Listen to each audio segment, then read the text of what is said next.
At ito na po guys, ibabalutin na natin. Nandiyan na po sila sir. Pero bago natin siya balutin, ipapa-double check natin muna sa kanya ang bawat isa. Si boss nga pala yung nagpagawa po nito. Taga Australia siya po ngayon. Siya po yung kausap ko ngayon. Pinapick up niya po dito sa bayaw niya para papunta po sa Bulacan. Eh, sa Bulacan? Basta. Okay na, okay na. Okay na. Boss, pa-check muna boss. Yung gawa natin.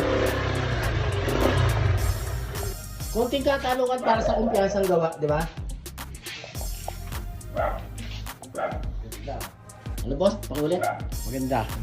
Double check niyo boss para kumpiyansa tayo sa ating gawa.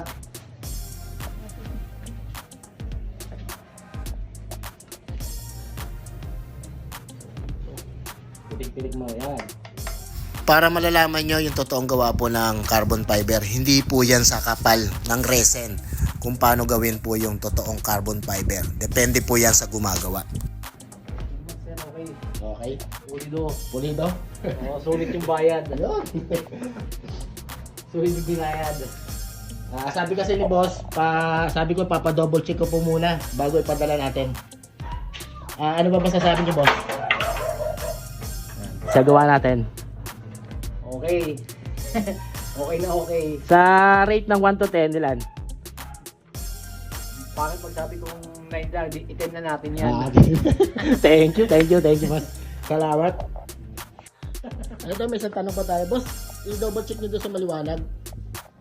Tatanungin ko lang kayo kung may makikita ba kayong paninilaw or pamumula o malabo na pamumuti. Ha? Wala naman, wala. Wala. Ayun. Ibig sabihin, clear na clear po ba yung gawa natin?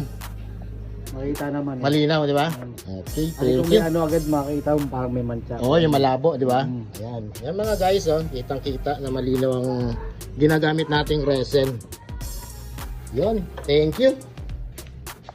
Boss, maraming salamat po ulit. Ingat po kayo ha. Salamat din Okay po. pa. Thank you.